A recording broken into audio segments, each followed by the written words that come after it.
Dope. That needs to get here soon. That needs to get here soon. All right, we should be live. I'm going to share this out because the notifications are always terrible. In fact, I'm still not seeing us live on mine. Yeah, I don't see it yet on this end It either. says we're live. Okay, here we are. Should be now. Let me share this because people don't get the notifications. Okay, yep, I just found it. Oh, I'm not too close. Versus prospecting with it. Scov's tagging this as well. We live. All right. What's up, Kendall, Zach Sports Cards, Dante, Kaboom, William Carter? I'm going to have Scovs just say a couple of check 1-2s or whatever he wants to say quick before we really get into it to check his audio. Go ahead. Hey guys, can you hear me? We all good? Everybody hear me? Fine? Think maybe? Somebody? Bueller? Bueller? Bueller? Bueller? That was a good time. Bueller, Bueller, Bueller? Can you guys hear him good? Can you guys hear Scovs good? What's up, Ethan, Peds, Austin? Can you guys hear him okay? What up, Fig? Can, On talk six. again. Talk again before. Hey guys. Oh, we got one sounds good. We got one sounds good. Hopefully, I know the last few guys you had on here was kind of had a few technical difficulties right away, but hopefully we can get that all. Sounds all right, guys? Hear you well? Okay, cool. NASCAR, what's going on? All right, guys. So I didn't know what I wanted to do in tonight's stream. I actually did a members only post earlier today. A lot of members were telling me, dude, you should take tonight easy. You should not do anything. And I was like, I can't do that. I can't take a night off. So about an hour, what was it, an hour ago, Scopes? I hit you up in the Yeah, DM. I'm like, you know yeah. what? I had this idea and I want to do a Skulls, another stream talking about PC and Prospect because he's got so much knowledge. And I hit him in the DM. I said, "Are you available tonight?" And he hit me right back. He said, "Yeah." I said, "Let's do a PC prospecting thing for the people." And he's like, "Yeah, man, I'm down." So, with no further ado, we got our special guest. He's been on Thursdays before. You know him, yeah, a couple or something, one of the streams. Either way, but it's my man Scovs, also known or Justin, also known as Scovs Big Hits. How you doing, brother? We're doing good. We're doing good. A beautiful day out. It's 65 here, and I know tomorrow is supposed to get down into the 40s again. So All good old right. Wisconsin weather is coming back. Well, and you're not too far from me, so it's kind of the same here. It's kind of been sunny and then cloudy, sunny, but it's been about 60, 61 degrees. So I guess I cannot complain. So guys, we got a fun little treat for you tonight. Scopes kind of dove in a little bit when he was on with me the other time, just kind of giving a little bit of his prospecting knowledge and whatnot. And I'm going to entwine with him, and we're going to try to make this fun. We'll probably go for an hour and a half, 2 hours, whatever kind of time he has before BITG goes live tonight, which he's going to have some big breaks happening. But we want to kind of, and it's funny because when we start talking about PC2, it's interesting when I interviewed Pepino Man on Monday night, when I asked him about who he PC'd. And he had one of the most interesting answers I've ever heard from somebody. And he said, when you ask me who I PC, he says, that's a very interesting question. He goes, because I feel like every card I own, he said, I don't sell any cards. I don't really get rid of any cards. I might give somebody a card if it's really something they need or want, and I just think it's going to make them more happy. But otherwise, all my cards are my PC. Like, that's what his PC was, which was cool. It was a different take, and everybody's got their own take, their own deal. I mean, what do you, Scopes, what is your take on a PC when we talk PC? Yeah. So when I think of PC, I think of probably obviously your favorite teams. For me, it'd be like the Packers, Brewers. I don't know if you guys can see this, but I'm wearing my Robin Yount jersey right now. But yeah, I think of like my Bucks, stuff like that. And then guys I've had like encounters with. That's kind of my personal thing on a PC. Like maybe you go to a game, Jeff, and you get to see you saw Kirby Puckett hit that home run in the World Series. Yep. That's going to be a moment for you that you're never going to forget. So you probably have him as a PC, you know? Right, right. So it's just kind of finding that. I have it with like Varsho. He's a new Bowman Chrome from last year. Terang, I got to meet, so I'm buying his stuff. Same thing with Gorman, stuff like that. Yeah. So they're guys that I've got to meet and have experiences with, along with my Bucks, Brewers, Packers stuff. So there's really, that's kind of how I look at it as a PC. It's stuff that I won't want to leave my collection like ever. Right. Because like I went to the National last year and I don't think I could find a Varsho anywhere. Yeah. Like, you couldn't find him. And that makes it more fun for me because that's more of my cheaper end. Obviously now he's into the MLB pipeline and people are starting to see him. Right. So it's starting to go up. So he might turn into an investment. Right. Maybe, possibly later down the road, but I will always have something of his in there. Right. Just because it just has more of a sentimental value to me. Right. That way. So you would say we connect PC more to either players and it's based on maybe favorite teams, or we have some kind of connection that we related with them, or we have some kind of sentimental value, like me going to World Series and seeing Puckett hit the home run and having that connection when I was younger, and him obviously then falling as being one of my top favorite baseball players of all time. So let's dive then the other side real quick, because this is a PC versus a prospecting podcast, if you will, live. When I think prospecting, I think, like when names come up right now, for me personally, and probably a lot of people out there, I think like Wander Franco. I think who's that? Jesse. What's the guy? Domingo or Dominguez? Oh, you're talking about Julio Rodriguez or no. Dominguez? Yes, there you go, for the Yankees, all right? We think about some players like that. And then we think about players, which we touched on a little bit the last time we were together, which I thought was fun, and I knew we could just talk probably forever about this, but was some of these players coming in with this super high hype where their value is already really high and they haven't actually played a MLB Major League game yet.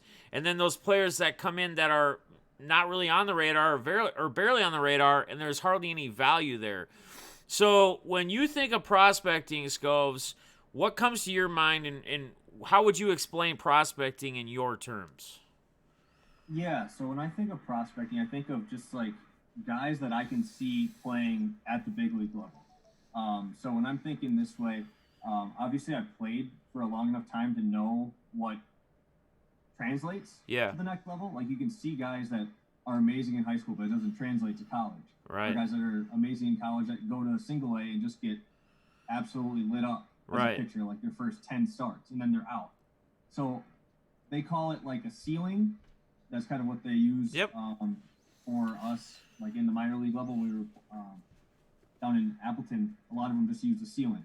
So thinking about guys that have a super high ceiling and guys that you can be like, wow, this guy is that much better. Like when you go to a high school game, you go to a high school football game, and you see a guy that is just going to be like a Badger or for you a Gopher. Yeah. That you could just tell that guy is going to be so much better than everybody else that he's going against. Yep.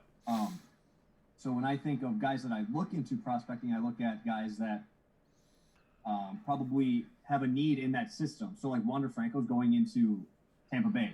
Tampa Bay, I think Willie Adames is their 9-hitter, and he's their starting shortstop. So Wander Franco can easily slide right in there pretty quick, and I believe he's only 19. So that's why he's getting so much hype. This dude is, I think he had more home runs than strikeouts last year through the minors, which is just unbelievable when you think about nowadays when everybody's just swinging for the fence. Right. You don't see guys that can not strike out. Right. So he is that good. I actually got to see him play down in Ohio last year when we were in or Indiana, South Bend, Indiana, for the All-Star game. And I got to talk to him. Doesn't speak a lick of English, but the dude's forearms are the size of my head. The dude just mashed everybody. He is that good. I would definitely have him in my investment. I had the money, but I think the PSA 10 is like $1,100 for a base PSA 10 auto of his. So it might be a little while. So let's talk a little bit about that. Let's dive right in from there. So you say if I would have him as an investment if I could invest, if I could afford him. So now we kind of bring up the talk that we've touched on a little bit before. You have a player like Wander Franco, and let's just start with a Wander Franco while we're on the prospecting side here. So, like you say, your wallet, you just can't afford it. Or if you could, maybe most of your money is going directly to a card or a couple cards of his, and that's it. And then you can't expand out and have other prospects or go after other prospect players that you want to prospect on the hobby side.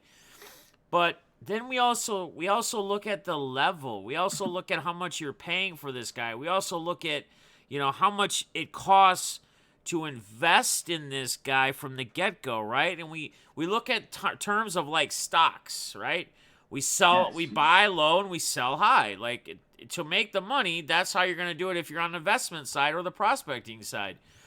So can that really, how well do you feel in your own opinion? And again, guys, we're not saying we're professional at this. We're not saying we have the right answers. We're just going off of knowledge of what we know and what we believe in and our opinions. But what do you say as far as how much more do you feel you could get from like a player like Wander Franco where his value is already so high? Like the guy has to come out and he has to do what he did in the minors. He has to mash more home runs than he has strikeouts. And even if he does that, where does his value go if his value is already so high from the jump? Yeah. So when people ask me kind of about this question, I have a few buddies that are starting to get into it too now. And when I ever think about it, my biggest one that I relate it to is Ronald Acuna. Yeah. So Ronald Acuna was that type of player. Like they were super young when they got brought in. They're the savior of the franchise, right? But I think Wander's probably even higher than what Acuna was. Like nobody thought Acuna was going to be this good. No, this right. fast. Right. So Franco has that possibility. Franco steals bases. He does everything that Acuna does, but as a switch hitting shortstop. So like that's unbelievable. Like you never hear about that. That's why he is number one. Luis Robert is a monster. That dude hits absolute bombs. Yeah. But when you look at Franco is playing a position that is extremely hard to hit well in. Yeah. You don't see many shortstops hitting that well. Right. But when I was looking at it, I'm like, maybe I could buy an Acuna. This was a couple of years ago. I could buy one for like 600, 9510, or a PSA 10. Yeah. I mean, right now, if you want to buy an Acuna, it's through the roof. I don't even know the last one, but I know there was a PSA 10 that I saw last time was like 17 or 18. Yeah. So it really doesn't have a ceiling. Like as much as it sounds terrible, that nothing like a card doesn't have a ceiling, but when a guy is that good, and people are starting to realize that and have it like a generational type of talent, he can keep going higher. And if you want to be an investor and want to play it safe, you should just buy him and then sell him right after maybe he has a great week, like Trevor Story. Right. Trevor Story is a great example. Trevor Story hit like 8 home runs. Oh, it was insane. Didn't he hit like all in a row? It was like so many in a row. Yeah. It was unbelievable. So now imagine if you sold right there, right after that 8 home runs, boom, you're making 3-4 times your money. Right. I mean, if that's what you're looking for is just a quick flip, this wouldn't be that type of guy. Wander Franco will probably not get to the league till 2021. Right. But if you're looking for a quick flip, maybe you try a Luis Robert if you're going high end, because he'll probably get into the league right away within this next year. So maybe he has a 3 home run week and you just flip it there. But kind of what I think about is, do these guys have a chance to be in the spotlight? Do they have a chance to win championships? Right. Do they have a chance to hit home runs? Like Pete Alonso, one of my cooler flipping stories, and where I kind of started out like with doing this. I ended up buying an Alonso Bowman first for like $385 PSA 10. And this is probably halfway through the season. I'm like, this guy has no chance of slowing up. Like he is just swinging for the fence every time. Yeah. And he ended up hitting the 50, breaking the record, and I ended up flipping it for about 220%. I think I ended up selling it for like 780 or something like that. Yeah. So I mean that's a massive flip off. Flip, and obviously when you're playing with bigger money, that percentage starts getting bigger and bigger. Once you hit. Yeah. Higher risk, higher reward. I want to step back, and I do want to stay on like the Acuna Wander thing, because I think this is a very good, very interesting comparison. Now, you did also say, just like we were, we thought Acuna was going to be decent, but do you feel like Acuna really had the same hype as Wander has going into it? And when you say you bought an Acuna first Bowman, and you could have bought it a Gem 10 for, whatever, that's nowhere near what a Wander Franco Gem 10 first Bowman is, with him not being in the league. So again, I kind of wonder, whereas Acuna took a huge jump as he excelled at the major league level, if Acuna does that with his value, his price being so high, I mean, there's people are always going to pay it, right?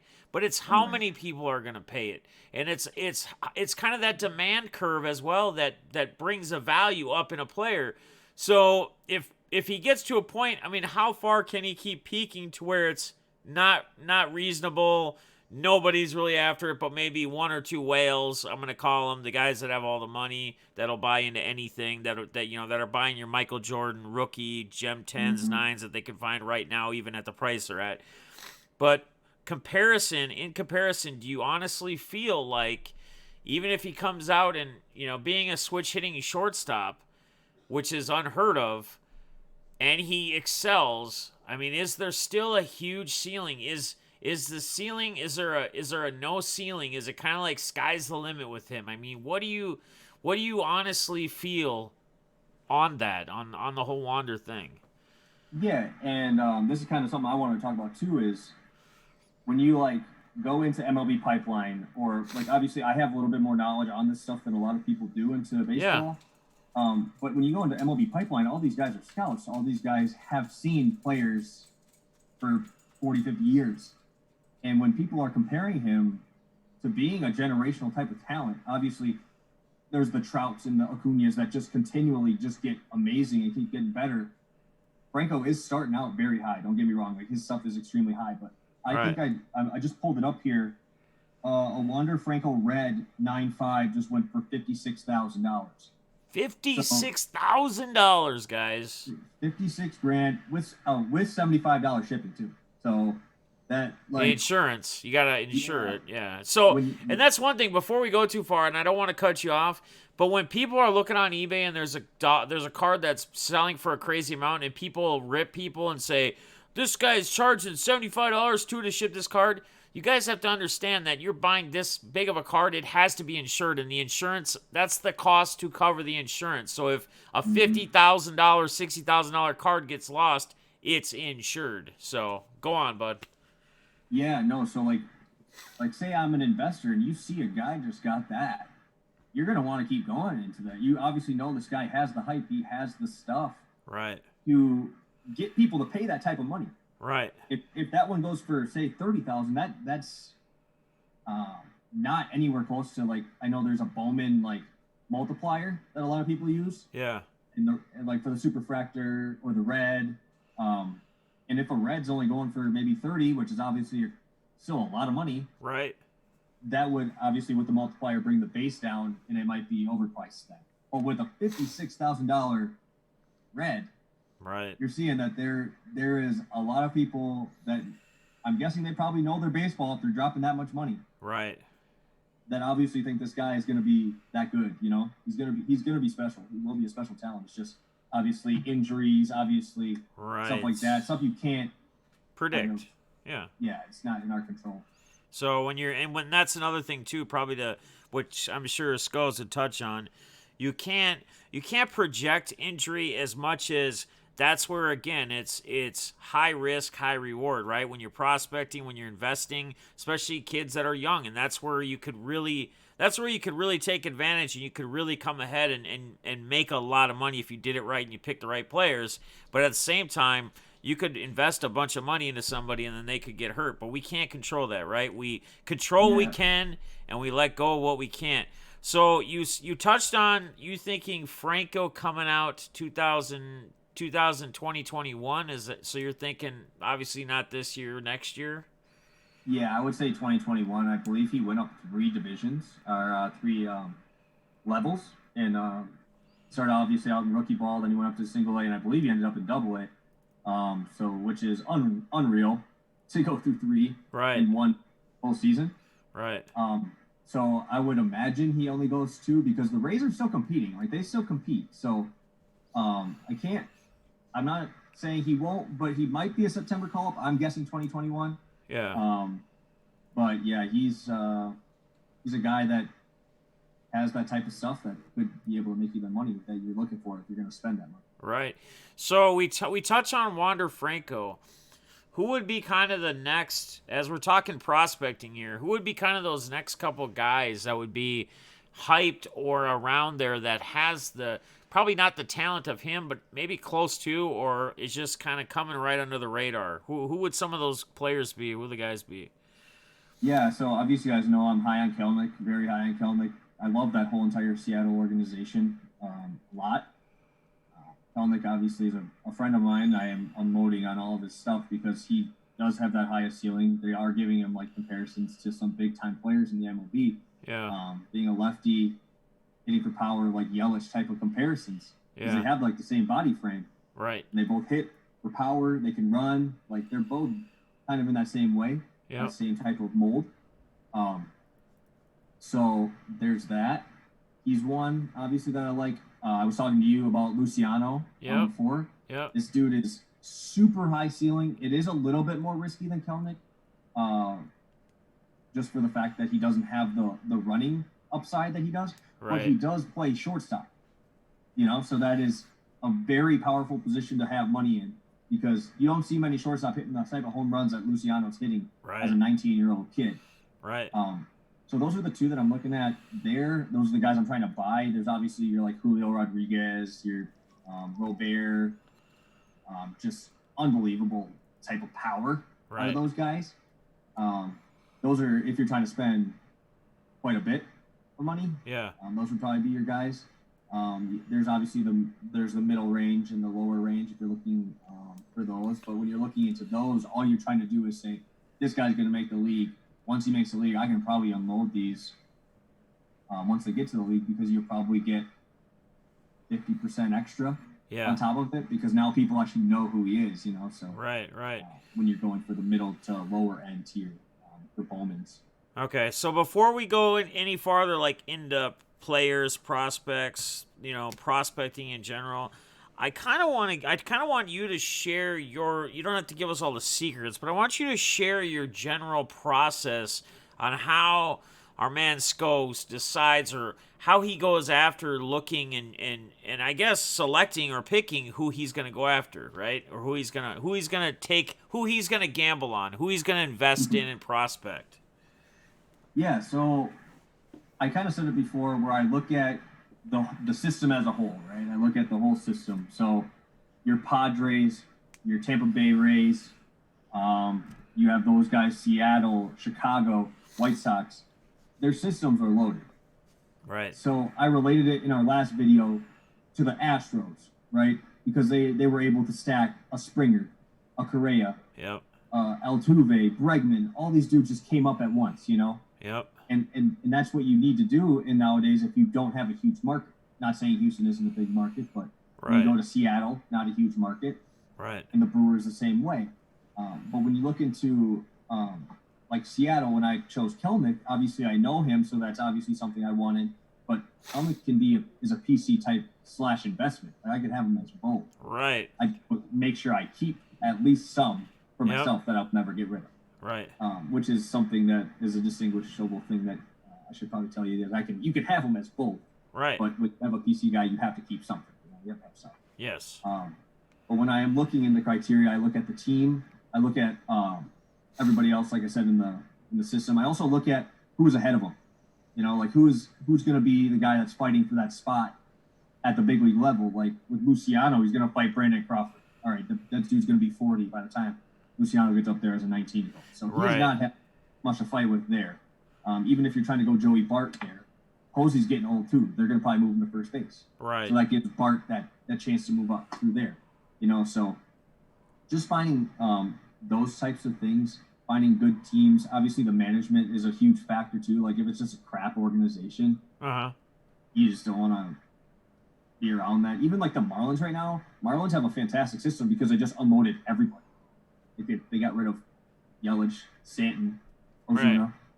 They got rid of Right. all those guys, but they got the Mesa brothers there now, Jesus Sanchez, and then they got Blade. So like that's another organization you could look into. Right. As well. But I do really like looking into, obviously price point does matter too. So that's going to be a huge point for me Right. personally is I always like finding one in the mid, low, and then the high end, somebody that I can get behind to get there. But Yeah. yeah, I just kind of look at Do you? Is there any websites or anything? Is there any like minor league or websites that you look at data? You look at kind of to kind of give you some. Hey, boom! This player kind of sticks out. Not you just paying attention elsewhere. Is there some websites that maybe people that wanting to start prospecting or getting into prospecting, or even they do and they're not even aware of it, or maybe they know, but is there some websites that you use or utilize while you're doing this research? Yeah, you can go into each one of, obviously, if you have like a certain team that you like that you want to prospect, I would just go into each individual farm system. So with the But is there a certain like website do you know of? Like, is it, or is it just yeah, MLB? yeah, it's gonna be MILB, which is the minor leagues. Okay. That'll have every team under there. But what I would really like for everybody to do, if you're gonna start putting money into it, would definitely check out your MLB pipeline, because that's gonna be the ones that maybe you find somebody on there that's not getting the type of money behind them that they deserve, and they're Right. just the top 100. Right. So once you hit the MLB pipeline, like if I'm a low end investor, which is like what I was talking about with like my bar shows here, Yeah. these bar shows, they were nothing until he hit the pipeline. He hit like, I think he's 79 or something like that, 80, something like that. So once he hits the pipeline, every prospector looks, right? So if Right. you want to go to a low end, middle end, you want to find him before he hits the pipeline. Right. So that's the trick. That's like the thing that you have to do when you thinking about a flyer.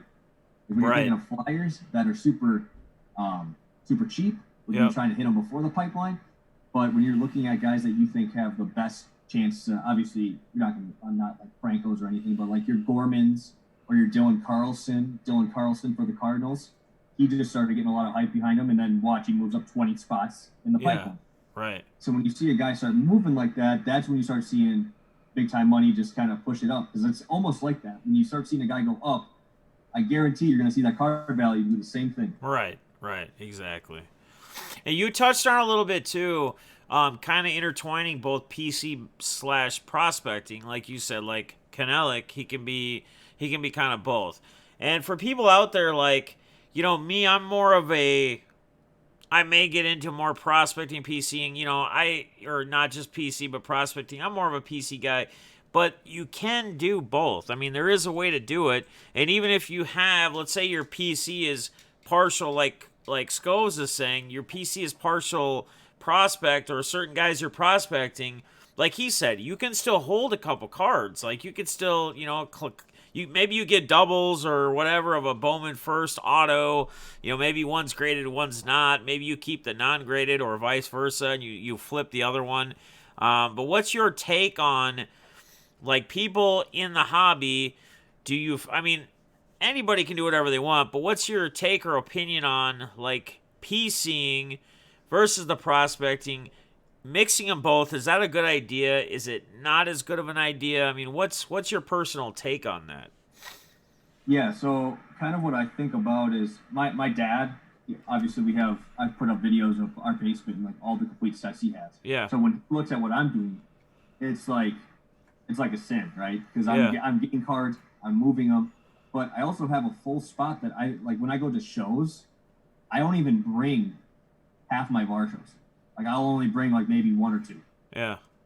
Like I don't even give myself a chance to move those, because those are personal cards. Like you can have both, and I know a lot of people when they hear the flipping or investing, Yeah. they might think of just like Gary Vee and all that stuff, Yeah, but yeah, that's yeah. not the way I think about it, because the way I just I personally don't know what he is doing to the hobby. Maybe he's just trying to juice up the hobby, which is fine, I guess. Yeah. But it's not a word that should be like attacked, because I know a lot of like I said, my dad, when I say flipping or investing, it's just not, it just doesn't sound good to him, and he doesn't want to ever get rid of these cards. Right. But it's not really getting rid of if you don't have like that, like I said, the PC personal attachment to it. Right.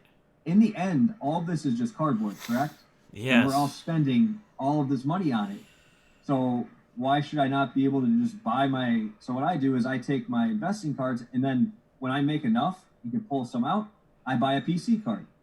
So it's really just helping my PC, this investment. Because I mean, yes, I will take some money and keep it for myself, but I'm just trying to build my actual collection to something that I would never be able to do if I didn't invest and start making money on cards. Which is So which is smart. You're channeling your investment money to build your PC better.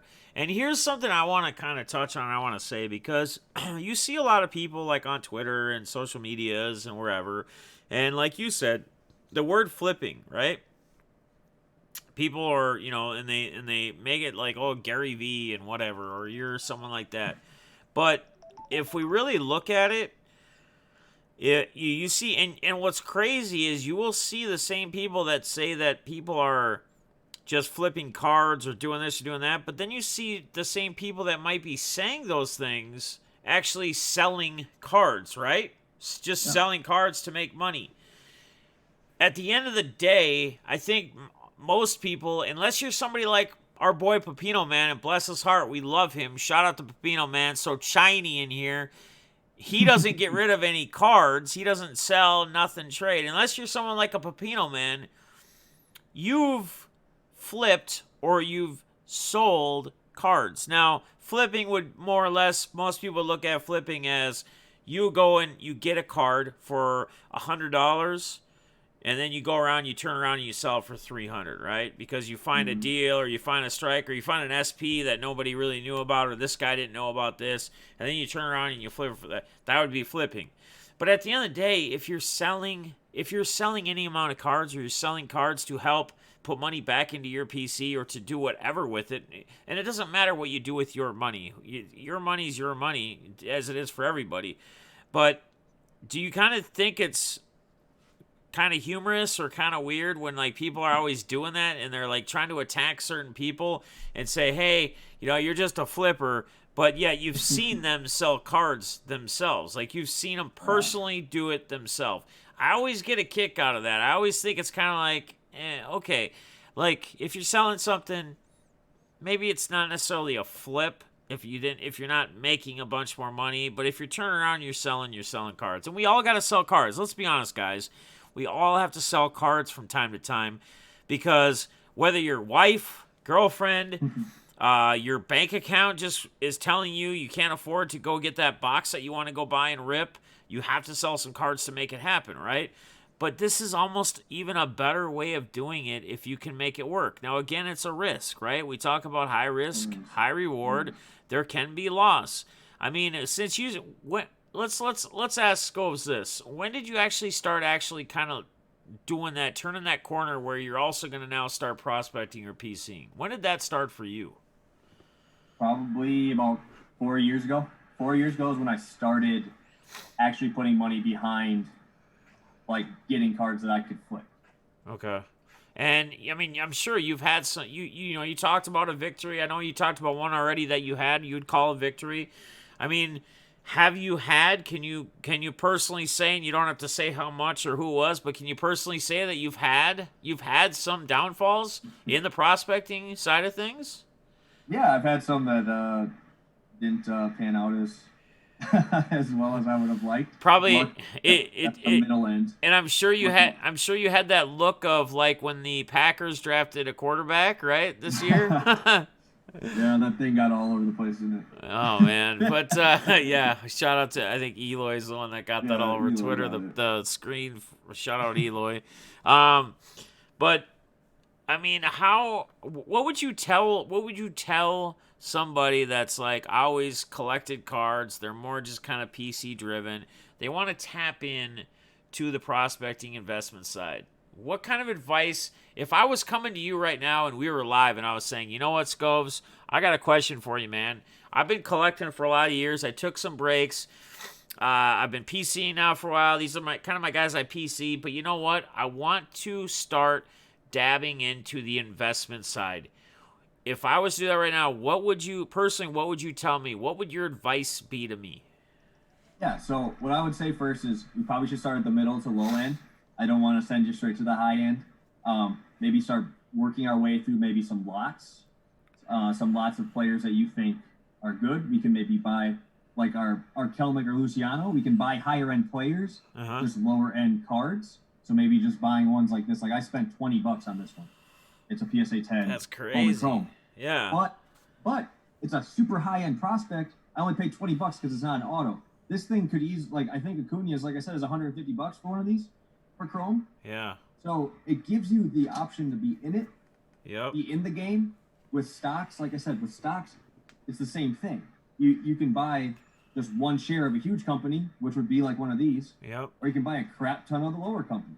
Like that's what day traders, all those traders do. Yep. So if you think about it that way, that's another way to do it.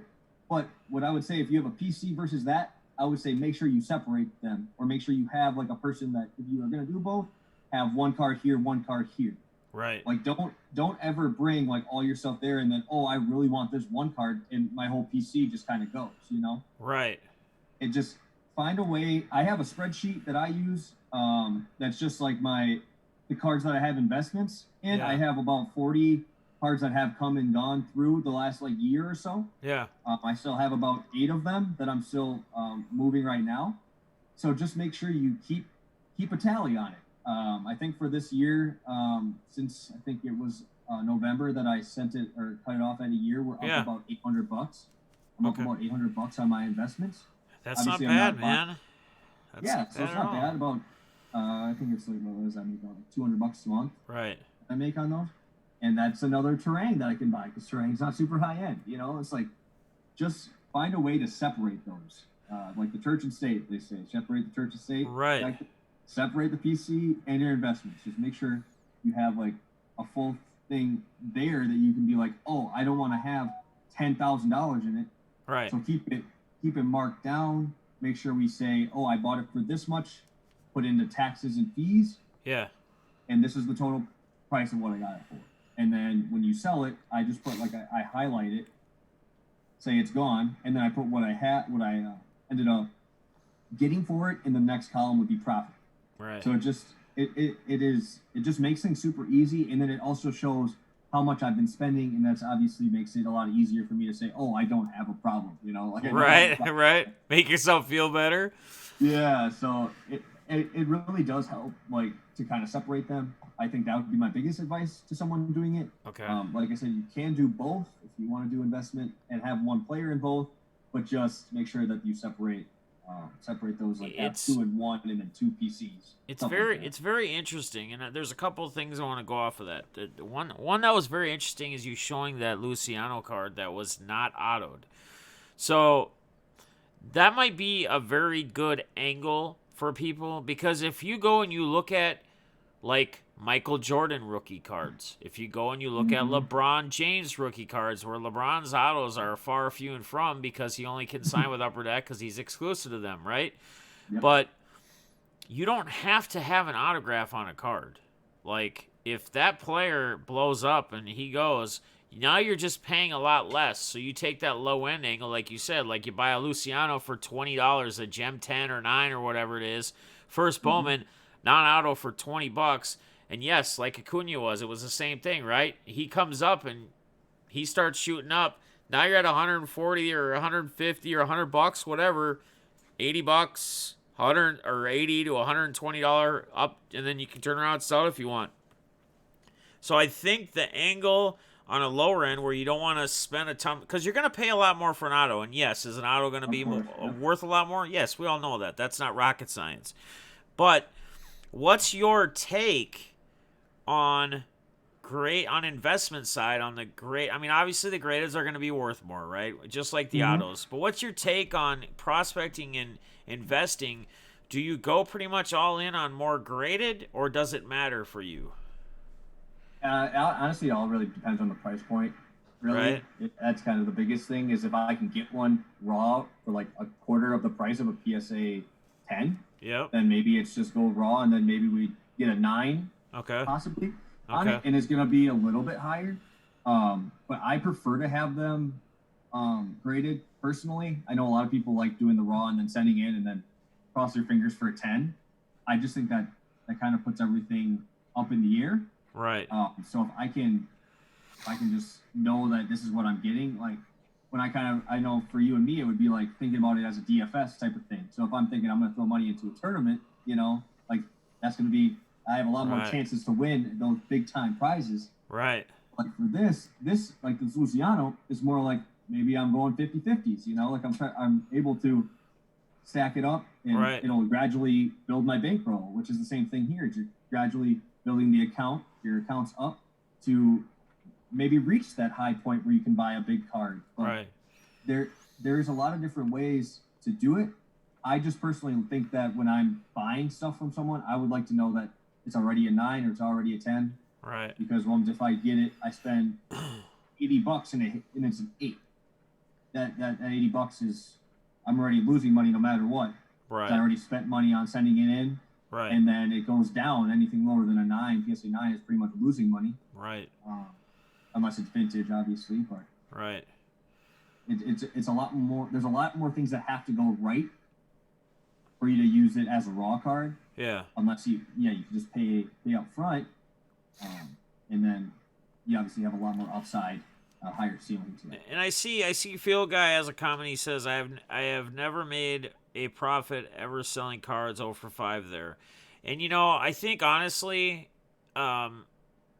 I don't know that anybody, unless there's somebody that just walks into the hobby, gets into a break, or buys a box of cards and hits a Michael Jordan rookie or a Mike Trout crazy auto or something, and they can sell it, and then they continue to not pay a bunch of money and just keep getting more to build off. I think we all, in the end, lose money. We're not here saying that we're not trying to say that you can get into this and you can just make a bunch of money and you can quit your job and you can, do all this and that. Like Scov's even said, this is an angle for him so that he can have, when he gets that good, he can invest that money back to the PC side of things. And that's why this was a PC versus prospecting, podcast stream. And I think it's important to know, like, you guys, I think most of you could sit there right now and think about it. Like, over the course of your time of collecting cards, you've probably spent more than you've ever got. No matter how many cards you've sold, you've probably spent more money than you have. You're probably negative. But it's all about how much money can we get? How much can we gain? Here's one thing I want to say. Think of the now, okay? If we think about yesterday, if we think about a year ago, if we think about 6 years ago, we're probably all going to be in the negative, right? But it's focusing on today and the future.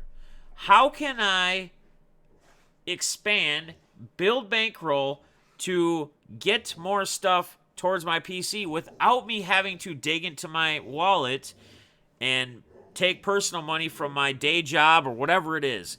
Live in the now. Don't dwell on the past. Don't dwell on the, we talk about that in anything in life, right? Not dwelling on the past, and live in the present. Live in the now. And I think that's why we're doing this, because this is important. We don't care. We could be $20,000 down in our careers of the hobby. But every time that we get a card, we go on a prospecting side and we actually win, we consider that a win. That's more money going back, right? If we calculate every little thing, yes, we're probably always down. We're always going to be down. I mean, that's just the way it is. But it's picking out the positives, just like we do with anything, versus the negatives. And yes, we're going to have some losses, like Scov says. He's had his losses. And I guess, so is there any other players that, you don't have to give us all your secrets, but on the prospecting side, is there any players that you would tell these guys to keep their eye on or look out for? I'm trying to not give away too Yeah, many. no, I don't want you to give away all your goods. This is... So I like Alec Thomas a lot. I like my Nick Madrigals a lot. Yeah, you touched on Madrigal before. What's the big thing with Madrigal? In fact, I think last time you were on here, because Robert's the big talk in Chicago for the White Sox, but you had said, I think you'd even said something about Madrigal being maybe more of a higher value than maybe Robert will be, or maybe more upside. Is that what it was? Maybe the more upside? I think he has a better chance of so like a 200. Say you buy a $200 Madrigal versus a for that same card in a Luis Robert, it'd be like 2,000. Yeah. So I think that percentage-wise, I think Madrigal might be a better one right now, just because Robert is at that point where he might be, where he's peaking, getting close to the peak, because he is so expensive. Right. But like I said before, the White Sox are absolutely loaded right now. Andrew Vaughn is another high-end prospect. He's that first baseman for the White Sox that's coming up. Yeah. So you're gonna have Tim Anderson, who just led the AL in hitting. You could have Madrigal in there with him. Right. Andrew Vaughn, and you also have Moncada, who just signed. Right. I mean, Jose Abreu is still there. You know, it's like a lot of really good guys in that White Sox system. Alec Thomas, I really like Alec Thomas because of his price point right now. I think he has a very high ceiling. He's extremely fast. Right. Somebody who could definitely see some chances in the big leagues. I bought a PSA 10 of his before this whole quarantine thing, so I don't have it. It's at my other house, my actual house, not at my hometown. Right. I'll be getting that later when I go back down there whenever this thing ends. Right. So I have one of those. And then one of the guys I really, really like is Evan White. Evan White's the guy that I'm personally buying right now. Is he a Mariner too? Yes, he's a Mariner. He is going to be their first baseman. They actually said that he is the best defensive first baseman they've seen since Mark Teixeira. Wow. And if we obviously know Mark Teixeira, I know he's won countless Gold Gloves. And yeah, I think his pipeline rating is a 70 field. So, I mean, you don't see that really ever, especially for first baseman, because usually it's just a guy who can mash and can't do anything, right? Right. But Evan White's a fantastic first baseman to go along with all that young talent as well. And I mean, I know somebody else on the stream, I don't remember who said it, but like diversifying, you can do the same thing for basketball. I do the same thing for basketball with rookies and stuff. Right. But for baseball, it's so different because they don't sell G League cards, you know. Right. Cards, so you want to get them beforehand, you know. Right. So, but yeah, those are some guys I really like the Evan White's, Madrigals, even Taylor Trammell. I like him a lot too. What's your take on Luis Reyes twins? Well, he's already in the league. Well, I know, but he's still young. He just came up last year, so yeah. I mean, he's kind of like when we say Acuna or we say like Devers, right? Because Devers has been in the league now a couple of years, and he's still young, you know. But, yeah. So Arias, he batted what, like 320 last year. Yeah, I mean the guy doesn't strike out either. Yeah, he doesn't ever strike out. That same thing with Williams, Tortuga. Same thing with him. But the thing that people want to buy is like, as bad as it sounds, is he might need a 20-20, like a 20 home run, 20 stolen bases. Yeah, they want to see the bombs. They want to see the. It's like Pete Alonso, get hype, home runs. Aaron Judge, you know, and he's dealing with my territory, which a smaller market, you know, so he's got to fight that. And another thing Brady said in the comments here, which is true. He says, also, not all value is money value. Brady actually, this pretty cool story he had. He found a trout a couple weeks ago, a trout rookie update, or the actual trout rookie tops. He found it at his parents' house going through his collection. Didn't even know he had it. Forgot all about it. He had it, you know. Said he couldn't buy that from me for $2,500. I will hand it down and share that with my son, you know, someday when he is a kid and when he's time to share it. And that's true. I mean, you're 100% right. He just commented on it again, but yeah, I have a story like that too, Brady. Actually, me and my dad were just going through all of our lots and stuff, like all of like our singles and stuff. Right. And I went with him to a hobby store that was shutting down in like 1999. Okay. So I'm like 3 years old. Yeah. And I was going there, and there's a picture of me holding them. I don't know if it was the actual cards or it was like the last day of the store. Yeah. But it was 3 Jordan cards, like they were inserts. Whatever. Oh wow!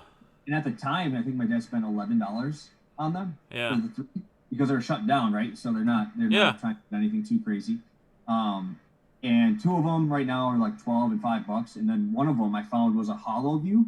So it's like you move it and like Jordan's face changes in the hollow view. Wow. And it's on an Upper Deck SP, so it's obviously a great, a great end product. Yeah. And we found out like graded, it's like $600. Wow. So like I've never moved. Yeah, and we just were looking through all the old stuff. I'm like, oh, I remember seeing that before. So it's like, wow. how many years ago? Like that's 18 years ago, 19 years ago that I got, and I was there at this store when it went out of business. That's crazy, dude. Now with the Jordan stuff on, it's just wild that you can find something and it just shoots up that much. So I definitely know what that means. I would not sell some of these cards for 10 times the value of what it is, you know? Do you, hey, and let's touch on that a little bit because, you know, it's about investments, whatever. What's your overall take? Because I still question, I still wonder. I mean, I know it's relevance. I know it's being popular brought up again, but the whole Jordan thing, and, you know, now Scottie Pippen cards because they're all in the show and everyone else. I mean, it's just a hype thing, right? It's not something that's going to continue because they're not playing. They're not still playing. And it's not like Jordan's going to go into some different higher level than the Hall of Fame for basketball that's going to make him, like, boost up more. Like, so, I mean, do you think people are kind of crazy to just start buying all this stuff like right now just because this thing comes out when it's actually a player that can't really do anything more, you know, with his own personal career that's related to it? Yeah, I mean, if you're gonna spend that type of money, you might as well just buy some Zions. Like exactly, that's like my Zions here. I think I got a couple of them from you. Yeah, well, yeah, you got some Zions from me. Yeah, some Jaws from me. I just got, and then I got another Zion on the way. So it's like all these people spending $10,000 on all these Jordans right now. You're literally buying at the peak market. It's gonna be. So you better sell it by episode 10. Exactly. To be losing money. Exactly. Like there's nowhere to go up from here. He can't add anything to his career. Like besides this documentary, right? That's then going to be aired, and then it's a tell all, and it's like where else are they going to go? Balls had an interesting thing here. He had a good question. He said, "Top Series 1 or Bowman first? Preference and why?" I mean, I know what your answer is, but this is for anyone who, you know, this people are gonna watch this because they see the thumbnail and stuff, and they're looking for information. People who don't really know a lot on this or that, so this is for everybody, you know. Yeah. So, like I said before, you can buy higher end people in lower stock parts, right? So that's like this Luciano. So what I'm saying there is, if you wanted to buy an Acuna Bowman first, that's obviously skyrocketed. Right. But if you wanted to buy a Top Series 1, like the bat up, and you can get that for like a quarter of what you can buy the Bowman one for. Right. So I preferably like the Bowmans because obviously I do enough research on them and all these guys that I've seen or have watched, obviously working in the minor leagues. Being able to watch a lot of these players live. So that's cool that I have that opportunity to do it that way. But Top Series 1, the flagship product, is definitely one that you can definitely get into. I think that holds a lot of value because obviously it is still their flagship rookie. Right. I just think it's really cool to know like this auto was the first one that he ever signed. Like that's his first stuff. Yeah. Like that first stuff in the big league uniform. And stuff like that. Like you can buy your Elite Extra Edition, or I think I have one of my other ones in here that's like the USA Stars and Stripes. Yeah. So you can do that. You can do. There's so many other products, but I would definitely say money wise, Top Series 1 definitely has some value. But I would obviously prefer Bowman, even though it's really a hard question because the price points are so different. As crazy as this sounds, and I know this isn't true, but this is how I view it. Bowman first, I consider the Bowman first card for every player their rookie card. That's how I view it. Yeah. That's how I see it. Now, not every player that has a Bowman first makes it to the big leagues and plays, right? Mm-hmm. So, never really a rookie season. But at the same time, all the players that do make it, that was really their first ever card. Mm-hmm. So that I forever, like, and people always ask me personally, like preference-wise, whatever, I'll always tell everybody in baseball-wise, the Bowman first. I mean, I feel like that is the tell-all, the best card you could have. And if you have it autoed, like you said, you have Luciano non-autoed right there, graded, which is a great investment. But if you have the auto as well, I mean, that's going to be, like you said, the first auto card the player ever did. What's your take? I mean, and again, I know that's not true to the thing. People are like, "What is this idiot talking about?" But that's my take. That's how I feel about it because it's their first card. I mean, really, you know what I mean? It really is. The Bowman thing, the thing that's cool about Bowman is still technically tops, kind of. And Right. they have licensing with them. So that is also why I will never touch Panini baseball because they're not licensed. So as a collector, I'll never ever buy Panini baseball because I like the look of the logos. Right. And you could buy your Elite Extra editions, you can buy those, but you'll never see the logo. I just think that this is Bowman technically is the first ever card that they're in the big league uniform. Yes. You know? So yes. I think that was awesome. Yes. I love that. That's what I want to see. I don't want to see a card with a Keston on it and it just say Milwaukee. Right. You know, I'd rather have it with the big Brewer logo right on his chest and him hitting. I'll give Panini credit. They do hide that they don't have licensing pretty well. I mean, sometimes I can't even tell. Right. Right. No, I know. But that's kind of my outlook on it. Let's talk about Keston a little bit. I mean, being a guy on your own team, you know, he is obviously up now. He's in the bigs, but I mean, he's still just kind of getting his feet wet, right? As far as the major league level is concerned. I mean, I know you're going to be a little biased. We got to take it for what it is because you are a Brewer fan. But, I mean, what's your actual thoughts on Keston? Like... Yeah. So obviously when he came out of, I believe he went to UC Irvine, he was I think, top hitter in the entire NCAA. So we knew he could hit right away. And the biggest thing I think is he's just got to improve his fielding. If he improves his fielding, we're going to be doing very well. He does strike out a lot, but like I said, in this day and age, that's what happens. Like if it cuts down from his 30 home runs, I don't care if he strikes out a lot. You know, right. Like he's in the lineup to hit home runs. Right. And that is amazing from a second baseman because you could probably pull maybe 6 or 7 power hitting second baseman. Right. So that's what I mean. Like he has the tools. Like his swing is beautiful. It's one of my favorite swings. His exit velo is top 10 in the league. My Bowman purple probably will never leave my collection. Yeah. 1010 that I got at the National that I actually bought, and then that was my first ever grade personally that I sent in myself. Wow. Handed in at the National and got it back, and it was a 10. And I'm like, oh my god, why can't every single one of these be like this? So right on my table over there, but it's one of those cards that won't leave me because that's sentimental value, you know. Like, but right. Keston he's legit. I mean, he's hit every single place he's been. And I really do like having the Keston bat behind Yelich there. Curious what they'll do with Braun, so we don't want to go down that road. But I think Keston will be a great player.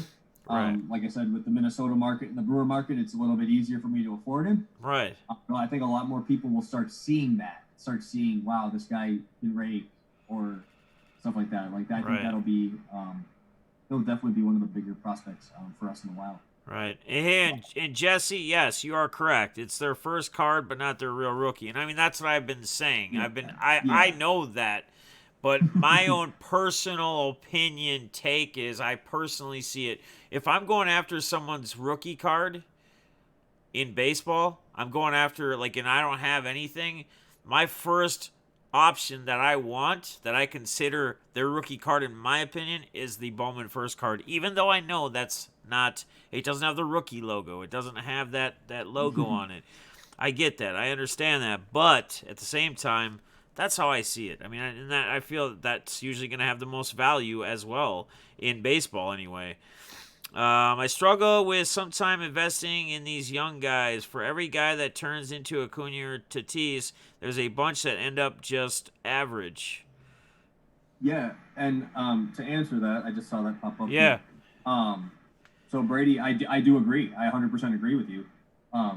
But that is why I do. And that's why it's called investment too, you know. Yeah, and that's why you do the research. That's why you can't just kind of go off of just like numbers. You have to see them play You have to watch some highlights, maybe look at the pipeline, find like 5 or 6 different things that kind of solidify your argument to say this guy's going to be good. You know, Right. like obviously we can't tell the future, or else I would have bought like 25 Acuna autos Right. and just said just hold them. We're never Right. going to be able to do that. So when I look at it, like I said, you look at the team, how they're going to be in the future. Do these guys have a chance to compete for a championship? Is there anybody in front of them that could take time away from him? Stuff like that. Right. There's a lot of different factors that you can look into to make sure that you maybe hit on a little bit more than average on the bunch and that end up average. Hopefully, you're hitting, even if you hit 1 out of 2 or 1 out of 3. No, right. You should still be doing great. Yeah. So we're gonna get to all these. I'm looking at him, and he is too. But I want to go back a little bit. 10 years ago, there was very few 101s. Now they're everywhere. What are cards going to be in 10 years from now? That is a really good question. I mean, that's probably that's probably $1 million question. I mean, you know, to where we're gonna see it or where it's gonna go, what it's gonna be. I'm hoping that they don't turn into like those top artist cards that I'm seeing. Like I see that they're getting a ton of value, but I mean, that's just people just thinking, oh, I can get into them early. Like that's their type of investment. How are you supposed to know? Right. If Topps turns that into like an actual set, I don't even think it's going to be worth that much, you know? So, right. I mean, it's just really finding that out. Thoughts on Terang? Brad Kelly, I love it. Here, I think I have my Terang stuff here. Oh, he might have a stack. So we got one of his secret guys. I think he unlocked a door here on one of the players. He's got that big smile. Look at that smile. So there's the first one I ever got. So he's got an auto first Bowman. Yep, blue. So that's out of 150. I got 2 blue 10s here because I think the blue and the Brewer jersey just looks sweet. Oh, yeah.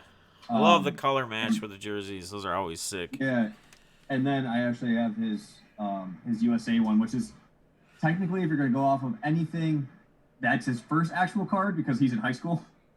So the thing is with Terang is I have an extreme bias towards him, obviously, because I worked with him. Like, he came with me places when we went to stuff in the community. Yeah. And stuff like that. So I've literally know Bryce. Bryce introduced me to Nolan Gorman. He introduced me to Alec Thomas. That's how I know them, is through Bryce, because Bryce introduced me at like the All-Star game and stuff like that. And so, and I've got to hang out with him for a while, and I mean I still text him here and there, which is really cool to think about, and that's why his PC will never leave my stuff, you know.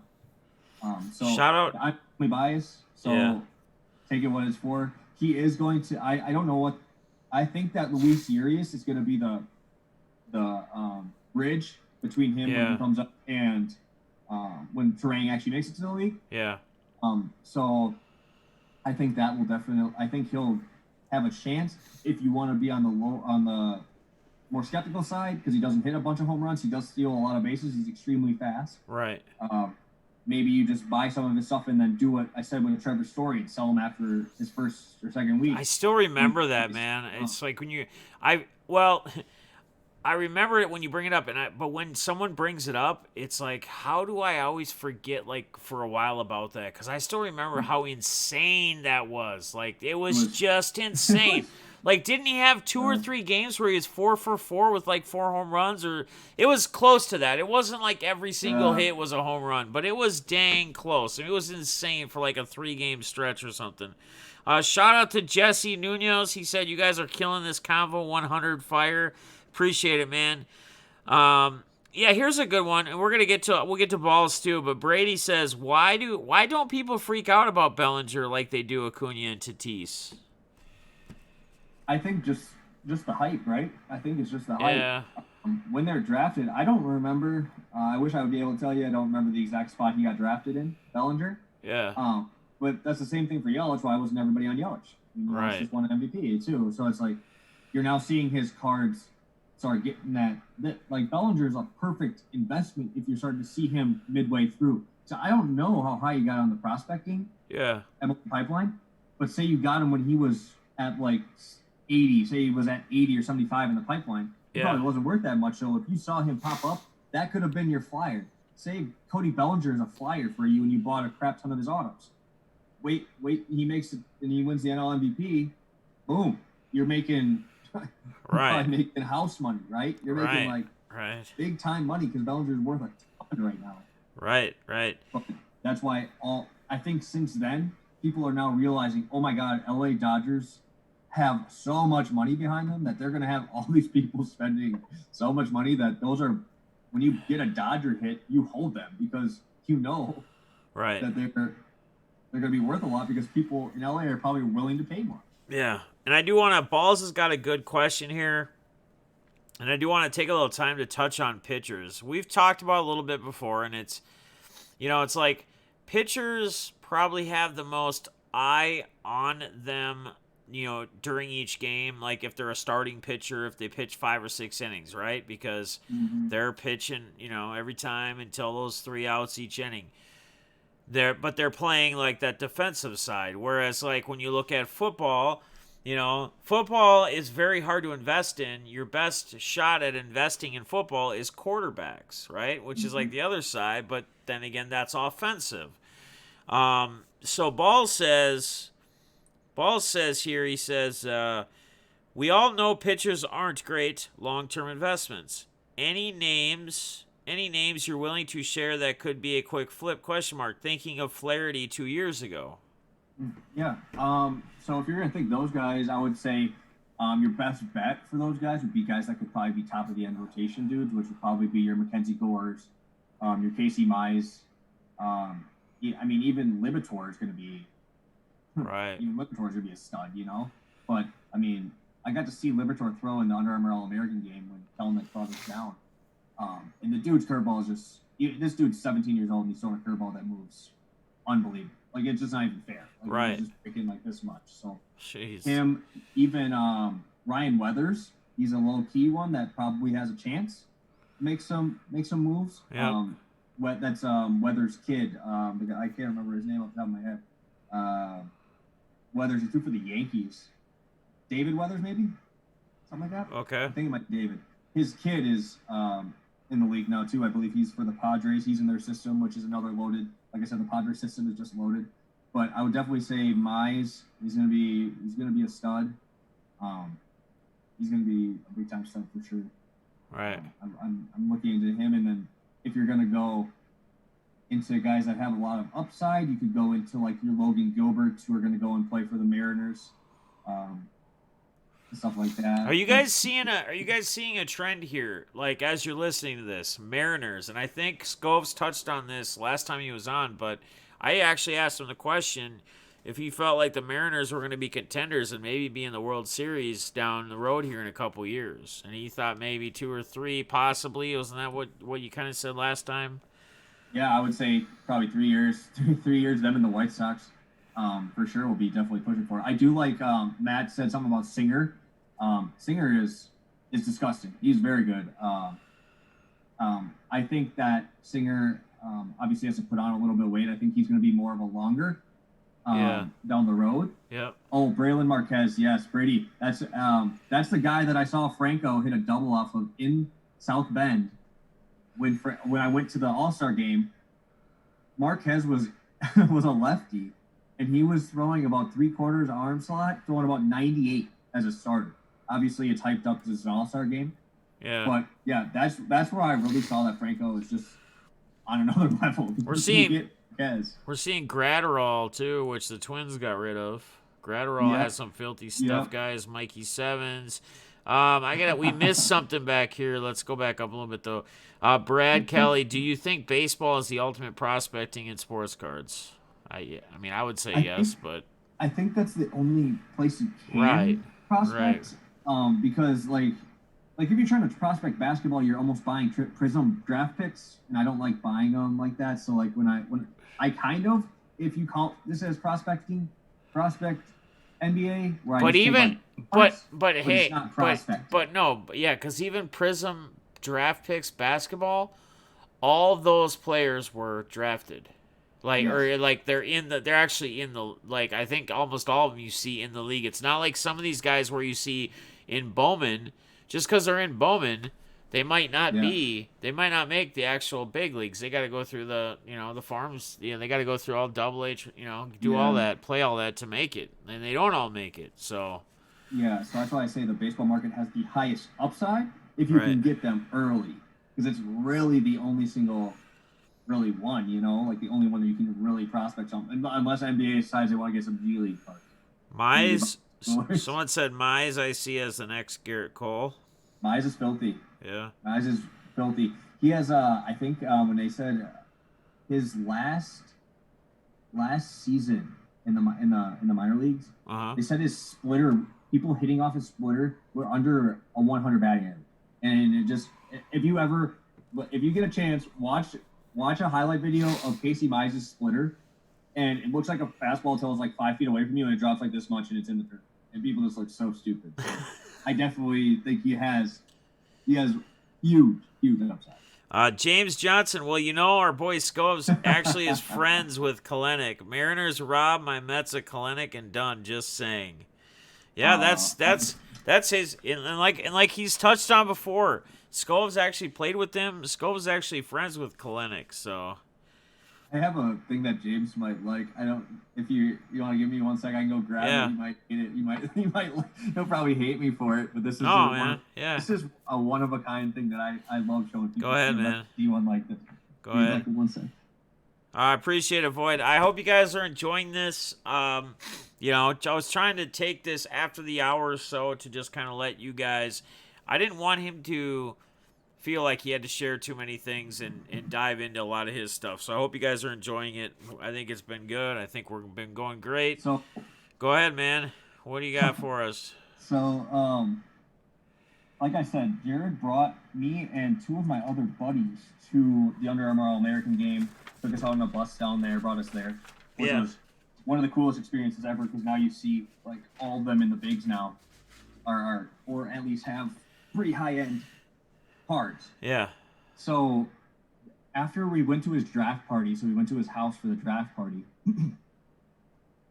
and he ended up having to leave to go to New York for a couple of days because I think he was throwing out the first pitch or something. Yeah. And this is what's I'm really sorry. This is actually gonna probably hurt a lot, but I'm like, hey man, can you just have a couple things signed for me? I just want to put it on my page, stuff like that. Yeah. And he gives me this. He signs me a ball here. Beautiful ball. Yeah. Obviously. But if you look here on the side, you see the inscription there? Go Mets. Yep. I have two of them that literally say Jared Kelenic, go Mets. I have the second one. I made sure I got two. Nice.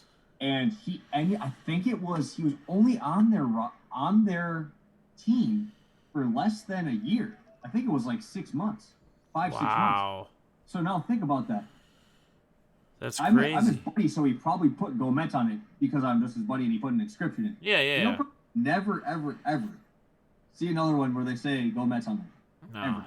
No. Because I can't speak for his feelings, but I'm sure that's probably a rarity mem piece for him. Like, and hopefully he does what he's supposed to do. Man, then you just go. You already know it's authentic, but then you get it authenticated, through so it shows that. So if anybody ever questions or whatever, or you want to ever move one or whatever, but wow, man, that is crazy. Yeah, that is absolutely insane. Can someone help me with a YouTube issue? I'm not sure. What's Sports Kids? We can possibly try to help you or answer a question. If you got, put it in there, and we'll get to it here as we're going through. I remember when John Starks on the Cedar Rapids Silver Bullets. Oh, they're saying Starks was the last player you could. My boy Balls and his friend, he knows Junis Slider's the best in the game. Jake Junis Slider's the best in the game. He knows. Balls knows him. He actually grew up with him. Yeah. He gets like all sorts of stuff, cleats. Like Junis will send him signed cleats and all sorts of stuff all the time. So yeah, he's always showing that stuff off. I still have my top Stadium Club John Starks dunking on Jordan and Grant card sleeved and top loaded on my computer. Nice, Mikey Sevens. Shout out to Mikey Sevens. Don M, what's going on, brother? We're just we're kind of just going through some Q&A now on the whole PC prospecting and anything else as far as player wise. We've gone a little over an hour. There's a lot of great content Scov shared with us. KC9, what's going on? Sports Kid. Why can't Yeah, go ahead. Sports Kid, what was your question? He says, "Why can't Yelich hit home runs outside of Miller Park?" Who said that? It's Matt. Oh, Uh, or well, I can. balls, balls. Yeah, balls. He must be filling in for Sean since Sean's not here. Our boy Sean Hunter, because he's always the one bashing about the Miller Park Oh, and only home runs. well, Yelich. I just looked up his stats. He hit 17 home runs away last year, so he ended up hitting 44. So it's not too bad. I'll 44, take 17 away. 44 total. Oh yeah, That's he almost was good. half. That's almost half. Yeah, It's almost half away, so that's kind of crazy. When I upload a video, YouTube video, I make it public so that it can be seen. I'm trying to see what this YouTube thing was. When the upload finished uploading, for some reason it gets changed to private and it won't let me change it to public. I don't know, man. That's a weird one. That is a weird one. I mean, maybe you send me some screenshots, email them or something. We can try to see. It just sounds like a setting that's just automatically diverting me. Do you have it as unlisted, maybe? Maybe you did it as an unlisted video? Any quick thoughts on Milwaukee Brewers minor leaguer Zach Brown, Derby City collector? Yeah, I like Zach Brown. I think he ended up in triple. Ended up getting up to triple. Um, so he's good. Obviously, everybody's talking about Ethan Small. Uh huh. So because he was our first round pick, but I think Zach Brown will be a nice prospect. For some reason, I can't think of this guy's name off the top of my head. I usually can come up with something, or come up with the guy's name right on the spot, but right now I'm drawing a blank. He was our second round pick last year. And I saw him throw, and he's a lefty, and he throws about 96. He's the highest pitcher I'm on this year. He had a little trouble with control, which a lot of these young guys do. Yeah. I do like Zach Brown. He'll be I'm guessing he'll probably be a middle relief right away when he comes up. I'm hoping in the next year or so. Thoughts on the young kid Bayron Laura of Texas Rangers, big 6'4" kid. I've not even heard that name. So maybe I haven't heard of. he'll probably be looking after we get off here, checking to see. Yeah, 6'4" guy. Yeah. I don't know. It's always cool, man, to get people like he hasn't heard of and other people. Yeah, I'm not. I love Ashby. Yeah, Ashby. Brad Kelly just said something about Ashby. Ashby's he's not the guy I was talking about. Ashby was actually our minor league pitcher of the year. He actually was with us too. So Bryce Trang and Ashby were both guys on the Timber Rattlers when I worked there. So good dude for sure. Balsley asks, is there a prospect you had but didn't pull the trigger on and now regret? Was there someone that you were gonna prospect and then you just didn't go ahead and really go after him? I think it would have probably been, if I was going for my high end. Yeah. It was Tatis. I was going to try to go Tatis, and I was going to try doing Acuna, but they were both out of my range at the time because I was just in my sophomore, junior year of college when they were in like that middle range. Yeah. So I didn't have money to buy them. Right. I ended up going the Varsho route, which is probably my best flyer that I've had. But we talked about it before. The one I messed up on was I'm hoping he changes it for me, but Corey Ray. I was a pretty big Corey Ray fan. Oh, yeah. Wrapped the bag. So everybody misses, guys. So don't be afraid to go for it. Don't be afraid to go for it. So Sterling, I think, was the one that had the next. He said something about, does Scovs use advanced analytics at all? Do you use advanced analytics at all when you're prospecting? I mean, the biggest thing for analytics, I would say, would probably be for pitchers.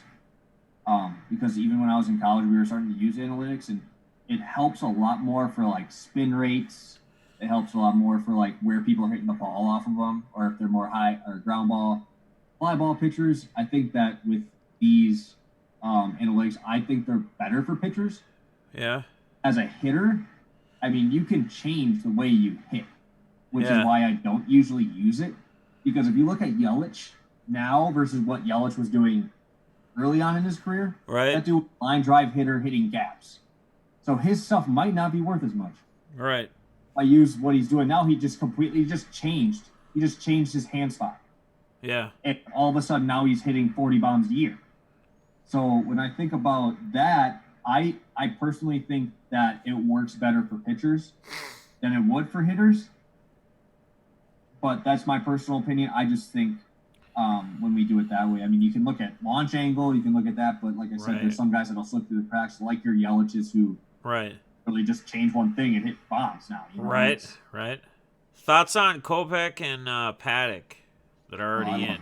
Yeah. Yeah. Again, though, we're talking about pitchers, though. Like, you guys got to remember, pitchers are a tough, great, more, I think, I don't know. Personally, now this is what I'm going to say, and you can give me your feedback on this. I'd personally look at Kopech or Paddock as more of like a PC thing, if that's guys that you like, more than an investment. Yeah, so who was the other guy with Paddock? Did you say Kopech? Yeah, Kopech, Michael Kopech. Kopech, I like. I think that he might have some value because his stuff is low right now because he's obviously out and he hasn't played in a year. So that might be one. Maybe you take a couple flyers on. Like I said, pitchers just don't go up as much because they only throw every 5 days and they just don't have as many eyes on them. Right. But I do have a story for Paddock. Paddock actually, had his inning limit last year, right, where he had to end up stopping. Yeah. Throwing in the big leagues. So my buddy that I threw with in lacrosse pitches for the Padres. Yeah. And he's on Double-A, and that's where they sent Paddock to. And so my buddy ended up, he was their third in the rotation. So he ended up going,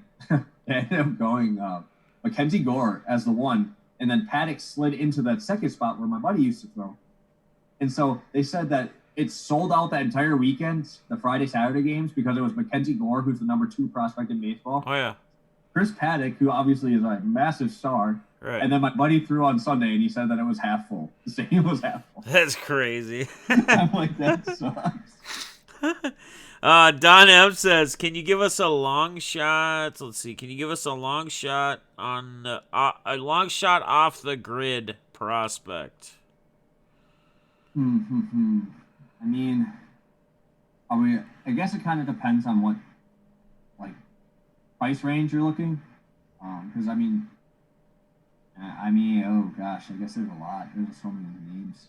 I mean, Gorman really isn't off the grid.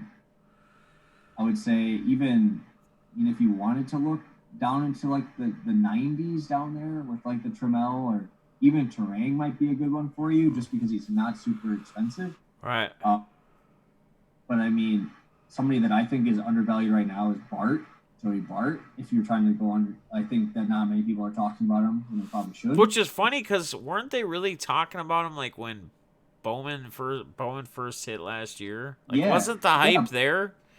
Yeah, but now everybody's just taking all their eyes off of Bart and putting it on Adley Rutschman. I gotcha. Because he's now the savior of the catcher, which he's amazing. Don't get me wrong. Right. But he's now not the number 1 catcher, Joey Bart. He's behind Adley because Adley was obviously the number 1 pick and Bart was, I believe, second. Right. What's your thoughts on Victor Robles? Robles, yeah, I love Robles. I think he is very, very raw right now, and he's still making an impact in the big leagues. His defense is amazing. Obviously, defense doesn't really make too much money. Right, exactly. You got to hit bombs, or you got to be a high offensive caliber player. Yeah. But I mean, I could easily see him turning into a 25-25 guy because he steals a ton of bases. I had him on my fantasy team before. He's right. I definitely like him. How about this is what I'm interested in too, but Brad Kelly had it in the chat. Keone Cavaco with the Twins. I haven't top looked pick. at it. He was like one of the top draft picks a couple years ago in the draft. How many years ago was that? What Bowman? Well, he was in the first Bowman. What was it? 2 years ago? 2 or 3 years ago? So that would have been probably Kelnick's year, right? 2018. Yeah, I think so. I think that's what it was. Yeah. Okay. Yeah. I haven't looked into any of this stuff. I don't even think I really know who that is. Is he a good prospect for you guys? Yeah, I mean, that's what I was just wondering if he was on your radar at all, as far as you knowing who he was or seeing who he was. It's interesting. No, How about Royce Lewis? Royce Lewis is nice. I definitely think this is a great time to do it because. When do you think he's gonna actually play up? I mean, it seems like he's been down forever. I mean, it may not be that long, but it seems like it's just strikeouts. I think is what I've been hearing. Is strikeouts has been what the issue was. Okay. But the thing that sucks is when he got drafted, he was first overall. So what happened was the Twins wanted, I think Kirilloff. I love Kirilloff, by the way, this Mike guy. I love Kirilloff. Yeah, Alex Kirilloff, yeah. But I don't remember who the Twins' second pick was that year, but Royce Lewis said, I'll be the first pick, but I'll take, like, I think it was half the money of what a normal first-round pick gets. Really? First overall? Yeah, he took a huge, so that's what happens when you're, like, a top 10 pick. Yeah. Is if you say you'll take, like, the slot number is worth this much money. Yeah. But you can only spend so much throughout your whole draft, right? So Royce Lewis, I think, took a pay cut. He took a cut so he could be the first overall pick. Wow. So he wouldn't have been the first overall pick in that draft take the pay if cut. he didn't do that. Yeah. I'm guessing the Twins probably had some dudes from Latin America or some guys that they wanted off the draft that they wanted to use that money towards. Gotcha. Unfortunately, I don't remember the exact second round pick or third round pick in there. But yeah, that's actually what happened with Royce Lewis. Yeah, they're asking, what are your thoughts? Do you think Alex Kirilloff will play this year? I mean, if there is baseball?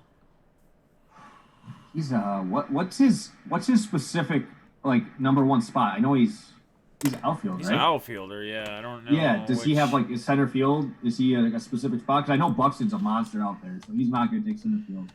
Obviously, you guys can't wait to see the Buxton back. He might be. What's your thoughts on him as the 9-hole hitter? Do you think he's probably the best 9-hole hitter there is that's active in baseball? Like, I mean, who else? Who do you think would be?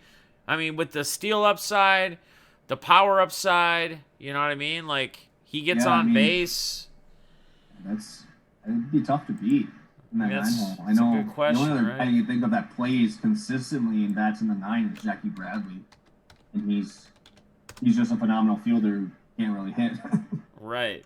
No, and Buxton can, and Buxton's really improved his game, like his offensive hitting game, like big last year, right field. Kirilloff plays right field. Okay. Yeah, I mean, that's Kepler. Or is that Kepler? That's Kepler, which is our one-hole hitter, which is he's really he's stepped that game up, like. Yeah, he's a stud. I had Max Kepler. And then you're gonna have I don't even know when he would, because then you're gonna have left field, you have Rosario. Who's a monster. Right, they're all monsters. And what are you gonna do with Cruz? You can't put him anywhere. No, he's just DH. Yeah, so you can't have you can't have Kirilloff. No, you can't have Kirilloff unless he was like, until maybe Cruz. Maybe Cruz plays a year or two more, and then Kirilloff comes up as a DH unless they trade somebody from the outfield or move someone around or to a different position. And this right here is exactly what I mean when I'm talking about looking at what is on your major league roster. This is easily beat the league. This is interesting. So this is, like he's saying, this is what you need to look at. You need to process. And sometimes, and if you talk to yourself and do it, like, sometimes you just need to talk it out. Like, you could just be sitting in a room yourself and going, okay, looking at everything and going, this player's here, this is where our starters are. Like, what we were just doing, you could even do that with yourself. And I think that's a great take. That's a great take. I mean, that's honestly a great take. We're kind of answering the questions right now, unless something were to shift or they traded somebody from the outfield or, whatever, which could happen. So yeah, it just sucks because all four of those guys have a huge role on your team. Like, Kepler's a stud. And then you put him in there when you have Polanco at 2 who can switch. So you have lefty, righty, lefty with Rosario there. And then you have Cruz. So, like, that's a tough top 4. And they're all the guys, or 3 of them are the guys that you would have to take out to bring in probably your top prospect. All right. Best 9-hole hitter is Madison Bumgarner. Get the fuck out of here. What the hell? No, Brandon Woodruff is fighting for that best hitter spot. Watch Brandon Woodruff take hacks. When you do BP and I get to the stadium a little earlier, that dude just hits bombs. Huh. Absolute bombs. Well, yeah, they're asking about Brent Rooker, too. And what the hell? Rooker's good. Yeah, but what? I don't know that he's ever... I don't see him up there unless there's, like, an injury or something for a while. And we pulled up that Wade dude, that, what's his name? Tyler Wade? No, not Tyler Wade, for the Twins. I'm talking about the Twins. We pulled up his last name is Wade. I'm trying to remember what his first name is. He played a couple games last year. He was brought up when, he came up and played a little bit when Buxton was out. when Buxton Yeah. got hurt. Terry So Paul, he said something about the shortened season. What I'm hearing is they might expand rosters, so you might actually get more money out of your prospects now because, say, like Lux last year, the shortened season was this year, and say this year was last year. Gavin Lux didn't come up to halfway through the season. Gavin Lux might be on the roster to start. Right. You know, I mean, he might not play. Right. But that's what I'm hearing might happen is not have a minor league season and just expand the top roster. Rooker is another outfielder too. The Twins. All right, well, we're gonna have they're gonna be playing in the minors forever. Like that's how the Brewers were too for a while. That's how the Brewers. They're gonna be major league ready, and they're just gonna their whole team like eventually the Twins farmed and their AAA is gonna be like a straight MLB team, full team ready to go. Like at least their whole outfield. Yeah, your AAA team would be the #1 team in baseball. Right. Does anyone kill everybody? Does anyone think Joe Adele is the next Trout? Question mark. Oof. I mean, I don't think anybody's the next Trout. Yeah, I don't.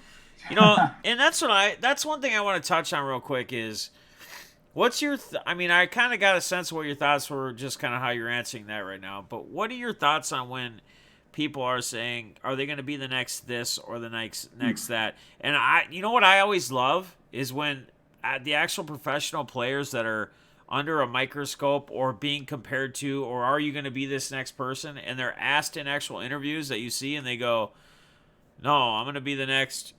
Yeah. You know, I'm going to, like, it's Kobe Bryant in his younger years, you know? No, I'm going to be the next Kobe Bryant. Like, I'm going to be me. Like, you know? Like, I think everybody's different, you know? Like, there's always going to be a difference. There's not going to be anything that's going to be 100% the same from one player to another. Even if they put up similar numbers, there's going to be something somewhere that's going to be different, where they're going to be higher in this one little category on whether it's stolen bases or RBIs or home runs, you know, and it's going to fluctuate it, where they're going to be on a similar scale, but they're going to have differences. What's your take on that? See, when people, I love Joe Adele as a prospect. I think he'll be great. Yeah. I do think he will be great. But the thing is, when you're thinking about Trout, like, the thing that blows my mind is football. Yeah, we have our Patty Mahomes, we have our Brady's, you know, you have your LeBrons in basketball. Yeah. So they have so many less games. It's crazy. Right. When you're doing 162 games, Mike Trout, he is literally going to go down as one of the best players ever, because, like, he is literally, if you could come up with the perfect five-tool player, that is Mike Trout. Right. His defense is amazing. He hits bombs. He steals bases. He's one of the nicest guys ever. Like, yeah. You're not, like, the fact that he is still underrated to me. Right. Like, the fact that people, like, I saw this thing, I think it was a documentary or something, about Trout, that they had, like, 50% of the fans there that filled the stadium. Yeah. There is no way in the world that LeBron James plays a game and there's not a full entire fan, like, all these fans there, you know? Right. Like, we have to really appreciate what is going on with Mike Trout. Like, that's just, like, I love Yelich. Don't get me wrong. He's like one of my favorite players because he plays for the Brewers and he's amazing. Right. But when people tell me Yelich is the best player in the game, I tell them that's not even close. It's not. Like, Mike Trout is literally that good. Right. He look at his last 4 years. He should have been the MVP every year. Right. Exactly. Year. And it's just, as his cars are still going up, and they should go up. Yeah. And I think that's the only reason. Like, he is that good of a player that people just need to wrap their heads around. Like, everybody's like, they always want to downgrade these better players. With, like, LeBron, they're trying to, like, downgrade him. Oh, he's not this good. Yeah, he's not a great player. And you know what it is, Scovs? It's not that he's not a great player. It's because they hate to love him, or they hate because he's put on a pedestal next to, maybe they're just straight Michael Jordan fans, right? And so now he's put on a pedestal next to Michael Jordan. So I don't want anybody next to or close to. Why wouldn't you rather, like I've said this before, why wouldn't you rather, if you're my age and I'm 42 years old, why wouldn't you rather say that, you know what, I've had the ability in my lifetime so far to see two of the greatest basketball players ever play most of both of their careers. I've got to see Michael Jordan, and now I've gotten to see LeBron James in this era. Like, embrace it. Embrace the greatness, because it's not maybe necessarily going to always be there. Now, we have Zion. If Zion can stay healthy, you have some players that could maybe get there. But there could become a time soon where what happens when LeBron's gone? What happens if Luka gets hurt, Zion gets hurt? There's going to be players that can fill in always, but we're not going to have that same level of just high caliber, top-notch player with the abilities of what they have. People need to embrace that more. I 100% agree with that. And I love what the Angels are doing. Like, when I went down to, before this whole quarantine thing, I put like $10 on the Angels to win the series this year. Yeah. Just because they went out and got Rendon. They finally have somebody behind Trout. Their pitching is okay. They have Bundy now. They have Griffin Canning, who's nice. They have some dudes. They have Andrew Heaney. So, like, they're good. Like, they got some pitchers. They're not great. Obviously, they're mid-end on a lot of teams. But you go out there and you get, I like Fletcher as a player, a nice little leadoff guy. And then you got Trout, Rendon, and then Pujols. They went out and spent the money on their guys. And right.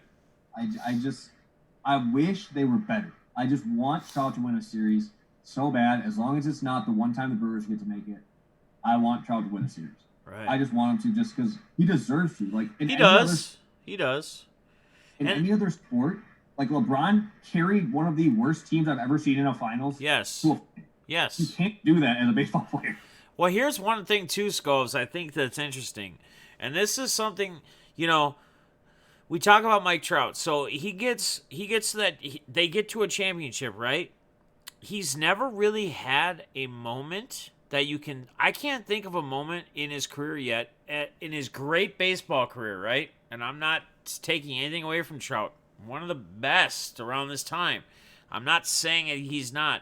But he's never really had a defining moment in a game that's like been like the boom, like meaningful, this is meaningful. That's what I wanted. That's what I was looking for. A meaningful moment. Like you say, like a LeBron taking them to there. How cool would it be? The Angels are in the World Series, and Mike Trout does, hit some game-winning home runs, like a Kirby Puckett for my Twins. Like, that same thing, only now you're on a Mike Trout level. Like, do you know how insane that would be? Yeah, and, I've seen Trout make some insane plays, like that time when he jumped over the wall to grab that ball, falls over. Now imagine doing that in October, Yes. All these eyes on you instead of me watching at 11:30 when I'm supposed to be sleeping. So much bigger. Yeah, so much bigger. Homework done. Brady said, here is a question we lost a while back, and we'll get to you guys if we can. Okay. We got about 15 minutes left, and then we're going to probably wrap it up because BITG is going to go live, and I'm sure Scov's got other things he's going to do tonight. Here's if they do 3 divisions, does the DH ever come back? Question mark. I don't think so. I think that if they do the 3, it's definitely going to be all of them having DH. Yeah. I think that, especially now, and these whole things with the baseballs having lower seams, trying to get more home runs, everybody hitting for home runs, everything they're doing is literally just pushing it to make the pitchers not hit. Right. Right. And I hate it because I know we had, who was the guy? I know Suter got hurt. I know Woodruff got hurt. Jimmy Nelson got hurt running bases. Like, you don't want to see like a Kershaw, or you don't want to see like these big time pitchers like Scherzer or any of these guys get hurt on the base paths when they're literally out there to just run, and they're probably going to get out anyway. Right. Like, yeah. I think it's going to go universal DH. I preferably would like to see it, especially the way they're making the game going. Right. To hit more home runs. Yeah. Sports kids, who do you think most underrated players in each position? Why? We won't have time for that right now. We'll do that on another stream, because if we did, it would take more than probably 15 minutes. Every position. I like the question, though. It's definitely a good one. We'll come back to it. Write that down or something, and ask me another time when we're live and we got time. I've got a good question. Who do you think was the best player, Trout or Griffey? If you compared Trout or Griffey, who would you say is a better player? If you had to pick one, if you had to pick one, like you had to, like there was no option, like only one is gonna stand, or one's only gonna be considered a great baseball player, or even considered a baseball player, even though they both played. Look at it maybe that way. So because I know where you could go with the question. You could run it around a lot of different ways because you don't want to pick one over another. And there's again, it's again, you're trying to take a player and say who's going to be the next Mike Trout. Well, no, who's going to be the next superstar who is their own who's their name, whatever their name is, But I think the reason that I'm so skeptical is because Trout is still in his prime. Like he's still a top 3 player in the league, and he still will be for a very long time. That's why I'm so skeptical on this question, because it's weird. Because if I'm doing it in like 4 or 5 years, Trout. Right. I honestly think the way his career is trajectory, he is still going up. Like he hit 40 home runs last year, and no one talked about it. Right. like Trout. Trout's like a guy. I'm trying to think of like a guy that just like. I think somebody in here said Marino, and that's a great attachment to him, where he is that good, but you just can't overcome a bad team, Right. Griffey Griffey was on the team with Johnson too, Randy Johnson. They made some moves. Yep. So he got to make plays in the big moments that you talked about. Yep. If you're just going off straight skill and a guy I want on my team, I would say Trout. If it's just straight skill. And I see some people, like right now, Mikey Sevens, right now, question mark Griffey. Talk to me in 5 years though to see where we agree, at. 100% agree with Mikey. Yep. Griffey, the best center field of all time. Just saying, James Johnson. I'm just trying to crack in here and see what else. The question then is HGH or clean Griffey all day over HGH Trout. Carter says, HGH. That's we don't know. I mean, we don't know really what anybody's doing or if they're doing it. Nobody's guilty, or nobody's guilty, and everyone's innocent until proven guilty. My thing that I would say back to first you said to Carter's kids there is when you are at this peak of the entire sport that you're at, you don't think that they're gonna test them like every day. Right. Like Pat McAfee, he made that tackle, and all of a sudden he gets the. The only thing that I do is I play devil's advocate with that, because when you're a player at that caliber that has that kind of money, just like Adam, it's like, you know what? Here's what I question, because I've brought this up before in chats too when this whole HGH thing is brought up, and I'm not saying this or that, and I'm not necessarily saying they are, but you got to think about what some of these players have the ability of doing with sports science, with medicine, with everything else. I mean, goddamn, look at Tom Brady, right?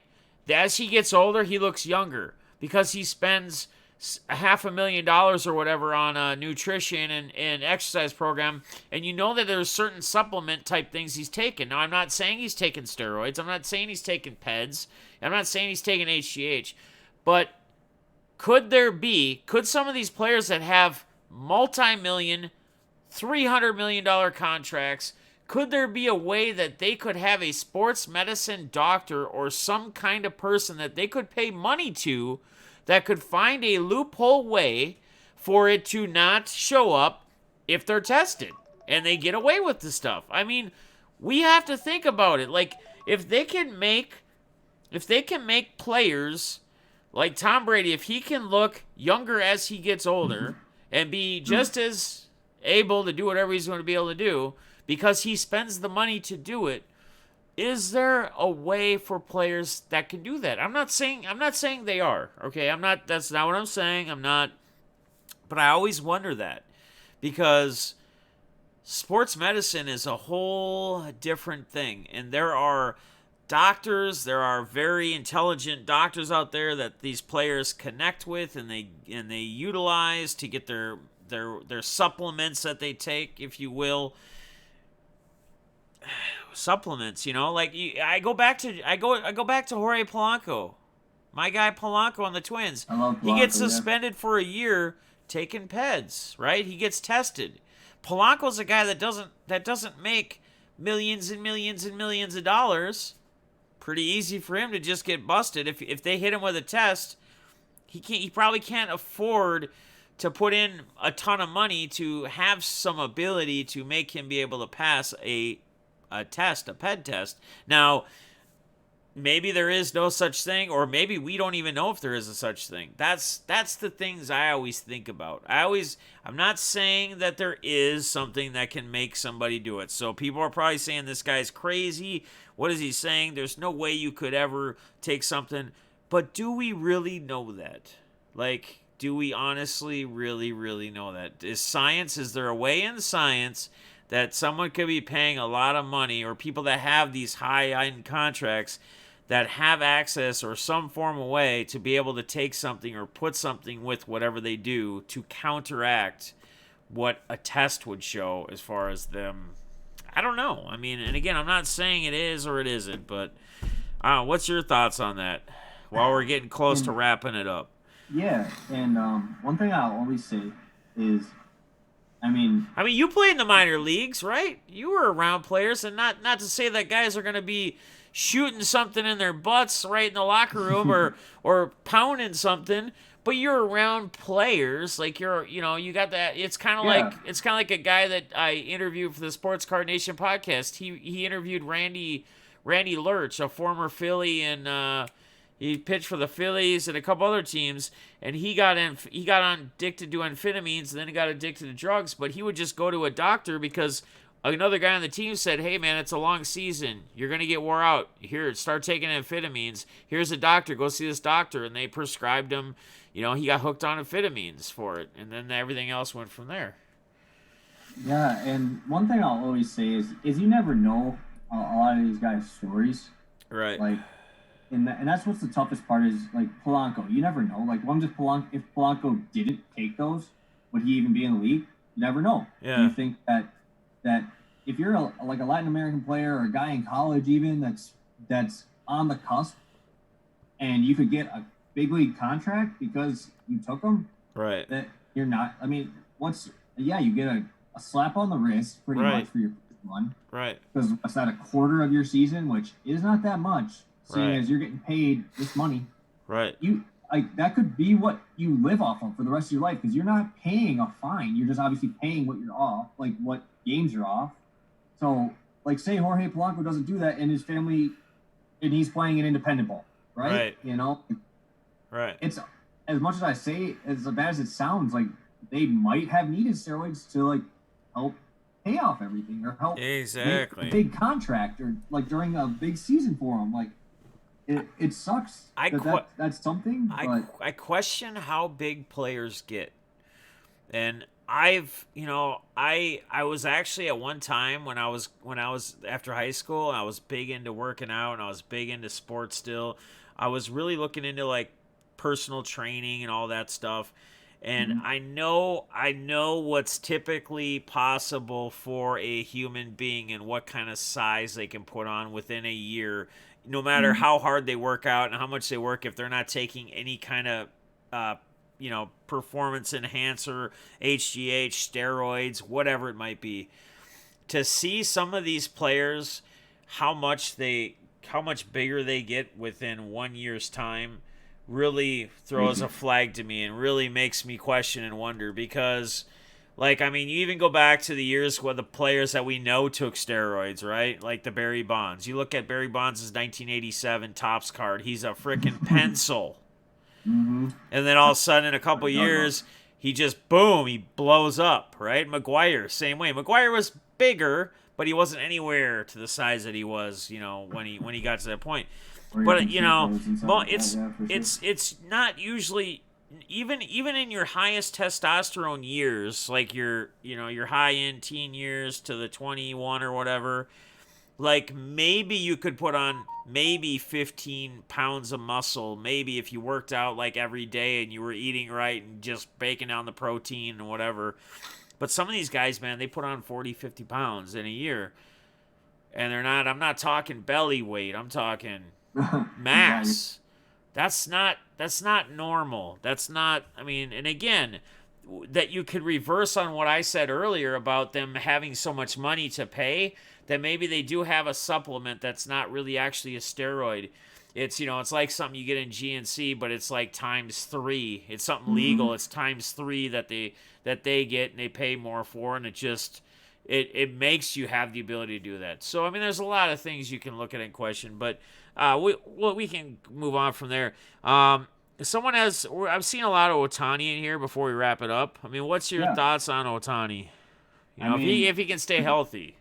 yeah. I mean, with the Angels going over there and spending that type of money, and I mean, everybody wanted Otani. So you could tell, like when he was on the mound, even before all the Tommy John stuff happened, even his swing, like people forget this dude is fast as heck, man. He is so fast. Right. He's a great spot to be in that order, especially sitting behind. He could be batting 4 or 5, depending on what they do with Pujols. I'm not sure. Yeah. Obviously he's getting up there in age, but Yeah. he's got a great spot to be in. I could honestly, I know he's listed as a starter, but why not just use him as a closer where you get at least 3 at bats out of him? Like Right.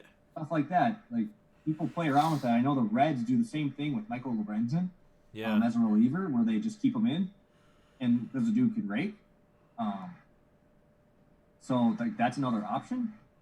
To have him as a closer, but he's got stuff. Like he was looking filthy. I think he was mid to upper 90s last year, and he's super young, very high end ceiling that could be there. And I think the roster is built well enough around him that he could definitely make some moves in the batting department. Awesome. All right. Yeah, I think, guys, it's been almost 2 hours. BITG is going to be live in like 3 minutes here, so I want to make sure that I'm not live when he's live, even though we could probably just rate him. But I do want everybody to head over there once he goes live here within 2 or 3 minutes. He's going to have some great stuff. I want to personally thank my boy Justin, a.k.a. Skull's Big Hits. Again, guys, his information is down below in the description, his Twitter and his YouTube. Make sure you give him some love.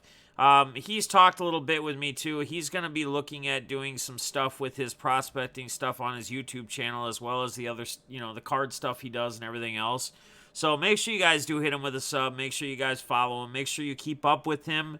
I'm sure it won't be the last time I see him. I'm sure he'll be on screen besides when we run in the nationals and card shows and whatnot. I'm sure he'll pop on some Thursday, whatever, and hang out as well. But I just want to thank you, man. Almost 2 hours of your time. I'm seeing a lot of people who really enjoyed this. I think it was very informative. I think it was just great conversation. I think we're all just really, really ready for baseball to come back. But my man Ball says, appreciate this, Skulls. I dig you on here, bro. A lot of positives, a lot of great stuff. So, a great guy in the community. You got any sending words?